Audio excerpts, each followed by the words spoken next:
Hey, you made it. Come on in and join me, where I share stories about my reluctant and courageous journey into understanding my emotions. I'm Angela, and this is me making sense of myself. I'm super glad you're here. If you haven't done so yet, hit the subscribe button so you can follow the adventure as it unfolds. And if you love this podcast, share it with your friends. This week's topic is about how to be confident and not insecure. In the first video, I talked about a time I felt insecure and how I got through it. In the next video, I talked about how I felt insecure and started looking for confidence. In the next video, I focused on a time I found confidence.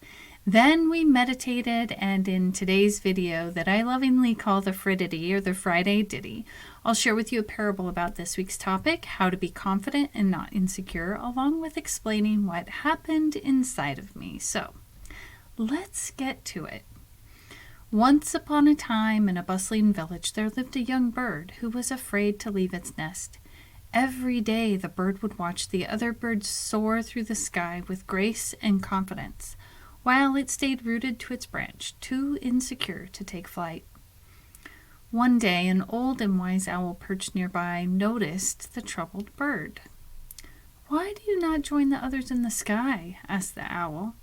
The young bird sighed and confessed, "I am afraid that I will fall or fail if I try to fly.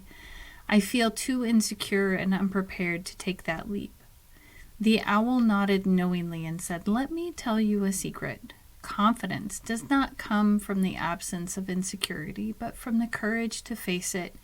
It is in the act of spreading your wings and taking that first leap that you will find your strength and confidence." With those words in mind, the young bird mustered its courage and took a leap of faith as it felt the wind beneath its wings. A newfound sense of confidence washed over it. From that day on, the bird soared with the others, embracing the freedom and joy of flight, leaving behind its insecurities. So, when I looked up the word insecure, there were a few different definitions. I think all of them fit the human condition. The first one was liable to give way or break. When I am insecure, I feel like I'm going to break. Like the tiniest little thing could just push me over. The second definition was able to be broken. Yeah. Somebody could look at me a certain way or say a word and it will just break my heart in 2 seconds, less than 2 seconds, in a moment, especially when I'm feeling insecure. But the insecure I was talking about mostly in the video is that not confident and uncertain. And I think that when I'm insecure and I'm not confident and not certain, that's when I feel like I'm going to break or be broken. And there's a certain sense of fear. So I could be walking into a crowd of people and I'm just afraid of what they might say or what they could be thinking. And I have no idea. I can't read their minds. But I'm deciding that they're probably thinking bad things about me. So it can also impact the way that I do life. And when I'm insecure, I show up, I'm going to say in like a mousy way. I'm uncertain. And it's not like the uncertain where I know there are possibilities of other things being true or whatever. It's the uncertainty of everything. It's like there's no, like, is the world going to end in the next moment type of thing? Not that it will, and not that I go to that place, but it seems like maybe what I know to be true is going to end in the next moment. So there's that lack of predictability. And it impacts how I show up in relationships. So when I'm insecure, I will start pushing for them to love me. Even if they love me, I might start looking for ways or noticing when they get mad at me and not realizing that, they're free enough to get mad at me. They are comfortable enough to get mad. Now, that can be a double-edged sword, so please, if you're in a situation like that, please look at it and maybe get some professional help to differentiate if it's a safe environment or not. But operating from the insecure perspective can be hurtful to myself because I'll avoid things that I might want, like feeling accepted or included. Like that insecurity I start pulling away. Even though I want that love and affection and that connection, I'll still start pulling away because I'm insecure. And so it's almost like it hurts me more than it helps me most of the time, even though I think that it's helping me. But the real question is like, how do you shift? How did I shift? Well, I had to walk through that fear, and I had to do it slowly. It was not something that happened overnight. So some of the things I had to do is I started to have to reframe what I'm feeling insecure about as an opportunity for growth.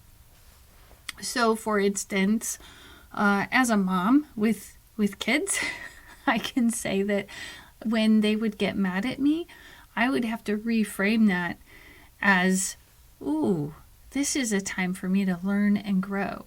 Or if I was in a situation where I was feeling insecure about my ability to do something or to participate in something, even to do, I don't know, it could be this podcast. It could be when I was teaching the kids at church and I was totally insecure about it. And I never once said it. And I think it would have helped if I would have said, hey, I'm super insecure about this to those kids. So that they could know it was okay to share those feelings.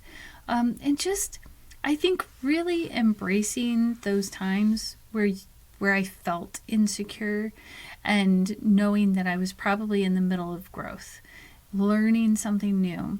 But one of the other things that I had to start doing was letting that emotion flow through me. And when I say that, it's almost like sometimes these emotions are waves. And I need to just experience it and then let it go so that I can move on to the next emotion. So what about confidence? I used to think that, if I only had confidence then. But what if everybody does it scared? I think it was I don't remember which episode it was this week, but, Elise Myers I think she's on TikTok and on Instagram and probably on Facebook. But, one of the things she came up with is like, do it scared, do it sweating, do it crying, do it anyway. And, instead of just do it, but like in those moments, I think it's really cool to go, hey, I'm going to walk through this fear. I'm going to get up in front of these people. I'm going to reach out and make that phone call, and I'm going to do it with the fear. I'm going to do it feeling insecure. And, who knows how it's going to turn out. But if I do nothing, it will definitely not turn into anything and actually could make things worse, because then I'll just start getting lonely. So what does it mean to feel confident? To me, I think that confidence for me is this quiet knowing. It's not like this, I have to be right, or I have to, or I have all the knowledge, or something like that, where I have to basically force my will. It's this quiet confidence that says, everything's going to be okay. Whatever I do, it's going to be okay. And I don't always sit in that place, but I love it when I can be there. Now, there is another side to confidence, which is that I can miss things, like in the Wednesday video where I had the wrong ending and closed with the wrong question. So I asked the question about mattering instead of confidence. And I think that, I picked it up. I was surprised. I was like, I wonder why I'm asking a question about mattering when we're talking about confidence. And I was thinking, I guess they work. Well, yeah, if I matter, then I might be confident. And if I'm confident, then I'll think I'll matter. So, hey, why not?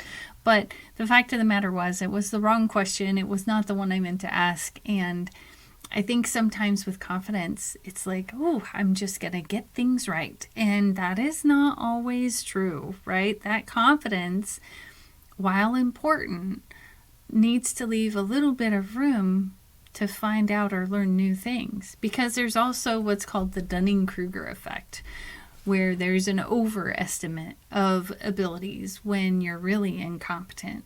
Like, I could think I'm really like the best ever podcaster, and that might not be true. Like, I could think I'm good on camera, but I don't know. I have no idea.